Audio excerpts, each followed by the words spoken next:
Me fala aí, quantas vezes você já deixou de fazer algo que você sabe que era essencial pra você construir aquela vida que você sempre imaginou, mas você não fez porque achou que isso de alguma forma ia atrapalhar a reputação que você construiu. E eu nem te digo de algo ser ofensivo ou de denegrir de fato a sua imagem, mas porque pelos últimos anos você se expôs, né, de uma forma que meio que na sua cabeça você criou uma versão sua na cabeça das outras pessoas que te acompanham, que te assistem, né, que veem o que você posta, e que se você fizer essa mudança radical agora, pode ser que isso faça essas pessoas questionarem, peraí, mas por que que ele está trocando de assunto tão bruscamente, né? Vou te dar um exemplo prático, que é o que aconteceu comigo, e eu estou compartilhando aqui com você uma experiência pessoal que foi vencida, né? Eu trago aqui para você sempre algo nesse sentido. O que aconteceu? Durante pelo menos 6 anos, eu compartilhei nas minhas redes sociais conteúdo evangelístico, né? Como cristão, eu compreendo a natureza da missão do missionário, né? Qualquer pessoa que nasce no reino de Deus, ele tem que nascer como missionário. Não faz sentido você ser salvo e não comunicar essa salvação. É sobre isso, entende? Essa questão do ser missionário diga a respeito disso, né? Você tem os missionários além mar, mas todo aquele que nasce no reino de Deus, ele tem a missão de viver agora em missão. E eu fiz isso durante os últimos 6 anos, né? Eu não ganhava para fazer isso, mas no digital, embora eu, sendo um profissional de marketing digital, tendo outros perfis de negócios, né, de produtos específicos, e aí eu tinha os perfis diretamente ligados com esses produtos, específicos para esses produtos, no meu perfil pessoal, eu trabalhava 100% a questão evangelística, né? Só que aí, com o tempo, eu fui percebendo que Deus estava me direcionando para um novo chamado, que era para que eu pudesse ser um produto. Entende? Até agora, então, eu tinha trabalhado, criado vários produtos, e agora eu me via a possibilidade de eu ser o produto. Em que sentido? Em eu compartilhar a minha visão a respeito dos cristãos que se veem muito talentosos, mas eles carregam um dilema, porque eles querem ser fiéis a Deus, e a vontade de Deus, ela é muito valorosa para essas pessoas. E elas entram agora num conflito, porque ao mesmo tempo que elas querem servir a Deus de forma mais intensa, elas agora se veem na necessidade de ter que falar muito mais, às vezes de negócios, de produtos, às vezes até de dinheiro, não tanto com sentido com relação ao falar, mas a pessoa se vê agora na necessidade de querer ou precisar fazer mais dinheiro do que antes. E aí entra num conflito, porque eu postei o último vídeo aí, onde tem-se o costume de santificar a escassez, né? E essa visão de que o caminho estreito, ele carrega a necessidade de você ser escasso financeiramente, isso atrapalha muitos cristãos que foram chamados para algo muito maior, e aí você vai entender onde eu quero chegar com isso, a viverem essa plenitude que Deus os chamou para fazer. Quando você vai lá para a parábola dos talentos, você tem um servo que recebeu 5 talentos, um que recebeu 2 e outro que recebeu um. Ou seja, ali revela de que aqui nessa vida, enquanto estivermos aqui, tudo isso que os seus olhos tocam, tudo isso que você consegue ver, sabe, as coisas que nós construímos, tudo isso, tudo que você consegue fazer com a força do seu braço, tudo isso no final das contas pertence a Deus. Por quê? Ó, esse microfone aqui, ó, o humano não criou isso aqui do nada. Isso tudo aqui tem alguma matéria-prima que foi extraída da natureza.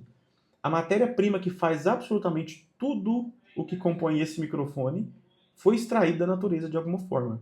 E quem criou os elementos da natureza? Foi Deus. Portanto, pertence a Ele. Nós só manipulamos os itens disponíveis que Deus criou. Então, em última instância, ou primeira instância nesse caso, o, tudo isso que a gente vê, que a gente consegue fazer, pertence ao Senhor. Porque a gente usou da matéria-prima dele. Agora, quando você parte a olhar por essa ótica, você começa a perceber de que essas coisas, elas não se administram sozinhas. Deus criou esse universo, colocou aqui o ser humano para que pudesse governar esse mundo. Eu gosto mais da palavra administrar, porque governar dá muito a sensação de que o ser humano é que manda, né? No entanto, o ser humano ele foi colocado aqui como um mordomo. Esse eu acredito ser o termo mais apropriado. Enquanto uns falam sobre teologia da prosperidade, onde se você é cristão, você precisa ser próspero. Mas próspero em que nível? Geralmente vão falar só de riqueza, né, de dinheiro, o que faz parte também, né? Agora, o conceito de mordomia, ele apresenta o ser humano como um mordomo de Deus. E sabe essa visão que você tem de mordomo? De realmente uma mansão, e lá o cara, lá o Jeffrey, vestido de terno, administrando a casa. Esse é você, um mordomo das coisas de Deus aqui na Terra. Então, tudo que compõe posse de Deus, a posse de Deus, a propriedade de Deus, está aqui para ser administrado por humanos. E aí, pela força do nosso braço, a gente pode conquistar absolutamente o que a gente quiser. Claro que pode. Deus deixou essa regra inviolável, né? Tanto é que você pode ver pessoas que não estão nem aí para Deus que conseguem vencer na força do braço. E tá tudo bem. Agora, existe um outro aspecto da administração das coisas que existem no mundo que compete sim àqueles que são os mordomos. E aí esses têm uma aprovação de Deus de forma com que Deus os lapida, os edita para que sejam melhores administradores e Deus possa conceder cada vez mais, abrir mais caminhos para que cada vez mais posses cheguem às mãos dessas pessoas que foram chamadas para serem mordomos de Deus aqui na Terra. Você está compreendendo aqui a grandeza do que eu estou te apresentando? De que você pode ir muito mais além do que trabalhar, ralar e ganhar dinheiro e gastar tudo para si. Cara, existe um Deus que é dono de tudo, que está ansioso pela ideia de pessoas que se capacitem a entender o que é administrar as coisas de Deus segundo o que ele espera. E aí quando você olha para essa ótica, e aqui nós entramos nesse assunto porque existem cristãos que estão limitados pela forma de que enxergam o relacionamento cristão, mundo, dinheiro, vida santificada, volta de Jesus, missão de pregar o evangelho. Parece que tudo isso não se mistura. Parece que são camadas diferentes que cada pessoa deve escolher uma e viver nela. E aqui eu estou te apresentando a ótica da mordomia cristã, que é Deus, ele criou esse mundo, criou essa vida, e nessa vida ele planejou que nós crescêssemos, evoluíssemos, governássemos a Terra e administrássemos esse planeta conforme o que ele espera. Entende? No meio desse caminho as coisas começaram a dar errado, porque o ser humano pecou, criou um monte de regras que atrapalhou tudo isso. No entanto, esta vida, até que Jesus volte e restaure tudo, essa vida continua sendo aquela vida que foi entregue para Adão, e todos os outros que vieram em seguida viveram e construíram coisas e buscaram, de alguma forma, cuidar dessas coisas da forma que Deus esperava. Todo aquele que entendeu o conceito de mordomia recebeu muitas posses. Mas que quantidade de posses? É garantido para todo mundo? O que é garantido é você vai receber conforme a sua capacidade. E se você entender o conceito de mordomia, você vai estar plenamente satisfeito com o que você receber. Porque você vai ver que realmente é perigoso você receber mais do que consegue administrar. Porque você percebe que você pode se perder no caminho se você recebe mais do que consegue fazer. É que nem quando você recebe uma proposta de trabalho, de negócio ou qualquer outra coisa, que que estejam confiando que você faça uma coisa que você não sabe fazer. Pensa no desconforto que é você aceitar uma vaga com salário altíssimo para fazer uma atividade que você não faz nem ideia de como é que faz. Entende? Como é que é perigoso você receber mais do que a sua capacidade permite? Então esse é o conceito de mordomia. Aí quando a gente vai falar a respeito de cristãos que têm muitas habilidades e lá no fundo eles carregam a consciência de que sim, eles foram chamados para administrar 5 talentos. Igual a parábola dos talentos dos servos. Só que de alguma forma eles têm medo de se posicionarem como alguém que foi chamado para administrar coisas maiores. E eu não estou dizendo que você se perceber alguém que foi chamado para administrar 5 ou mais talentos já te coloca nessa posição. Muito provavelmente, a partir do momento que você aceita e que você reconhece que o nível de habilidades que Deus te dotou é para um chamado de mais responsabilidade com relação a administrar essas posses de Deus aqui na Terra, isso agora te coloca numa posição de alguém que precisa se capacitar. E normalmente Deus vai mandar deserto atrás de deserto para você saber lidar com dinheiro, com pessoas, com situações, para que você seja forjado e se pareça cada vez mais com Cristo, para que se torne habilitado para essa vida que na sua cabeça você já consegue visualizar. Então, não é simplesmente o fato de Deus querer te honrar e ele agora te pegar onde você está e já te colocar nessa vida maravilhosa e abundante, sabe? Normalmente a gente pensa assim, né? Senhor, eu estou pronto, pode me levar para aquela vida, pode abrir as portas. Cara, na boa, muito provavelmente tem algumas coisas que precisam ser ajustadas antes de Deus abrir essas portas. E outra, normalmente essas portas são abertas de forma progressiva. Se você hoje consegue enxergar que do ponto que você está até essa vida que você tem desenhada na sua mente, na sua cabeça, se você vê que tem um salto muito grande, é porque você não está perto de receber ela. Pega isso para você e leva isso como um conselho valioso. Se você vê que falta ainda muito, é porque, cara, você ainda tem um progresso pela frente. E aonde que entra esse progresso? Nos desertos que Deus te coloca. É por isso que, inclusive, no vídeo anterior eu falei sobre os desertos, de você compreender que quando Deus promove uma situação delicada na sua vida, isso causa, querendo ou não, uma sensibilidade que te faz ser ensinável. Coisa que não acontece quando as coisas vão bem. E aqui eu estou falando de um deserto que Deus protagonizou e que não é a colheita de algo que você fez. Porque tem aquelas situações delicadas que são nada mais do que você colhendo algo que você plantou. Uma má escolha, uma má administração. Você sofre com isso, sabe? O que não tira a possibilidade de Deus usar isso para poder te ensinar do mesmo jeito. A questão aqui é só que não dá para você falar, nossa, não sei o que causou essa situação. Sabe sim. Agora, quando você de fato não sabe o que causou porque você fez tudo certo, meu amigo, é Deus te promovendo de cargo. É Deus te lapidando, te editando para te jogar para a próxima fase. Todo deserto termina na próxima fase. Se você entender que o deserto é um lugar de aprendizado, de estudo, de evolução. Se o deserto está acontecendo e o seu único desejo é resolver o que te causa aflição, sem entender que isso carrega toda uma carga de aprendizado, meu amigo, você pode até conseguir resolver o problema, mas você não vai passar de fase. Entende? E aí a gente montando agora a nossa linha do tempo, nós temos cristãos habilidosos que reconhecem que têm a capacidade de fazer mais do que vivem hoje, portanto, pode ser que você seja um daqueles que foram chamados para administrar mais das posses de Deus. Porque Deus espera pessoas que não façam como estão fazendo por aí. Olha a quantidade de recurso de Deus desperdiçado para todo lado, nas mãos de pessoas erradas. Então, sim, Deus anseia que os seus servos aqui na terra se comportem como mordomos, que saibam o que ele deseja, a forma com que ele governaria as coisas que tem disponíveis aqui. E ele espera fazer isso através de você. À medida que você aceita que você pode ser esse mordomo, você começa então a aceitar os processos de Deus que vão te editar, te moldar, para que você comece a se parecer com ele, comece a pensar como ele pensa, gostar do que ele gosta. E aí, meu amigo, vai acontecer o que o próprio Jesus disse, que toda vez que você pedir qualquer coisa no nome dele, ele vai fazer. Isso é uma peça do quebra-cabeça sobre a oração atendida, né? Tem várias peças. É você pedir sabendo que vai acontecer sem duvidar. É você pedir em nome de Jesus. É você pedir de acordo com a vontade de Jesus. Quando você junta todas as peças, não tem outra margem para você ver orações sendo respondidas sem esse negócio de lei da atração, sem qualquer outra baboseira dessas. Aponta para um único caminho. Deus precisa editar você para você pensar como ele pensa, gostar do que ele gosta, a ponto de toda vez que você pedir, você já pedir de acordo com o que ele quer. Porque, meus amigos, se nós soubéssemos o que Deus sabe, nós pediríamos exatamente o que ele já quer nos dar. Não precisa nem de raciocinar mais em cima desse ponto, né?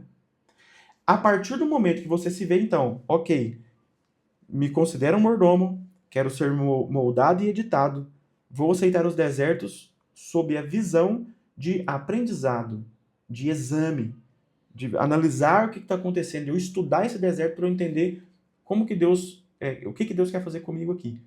A partir disso, você começa agora a formar uma nova identidade. E aí nós voltamos lá para o início do que a gente começou a fazer.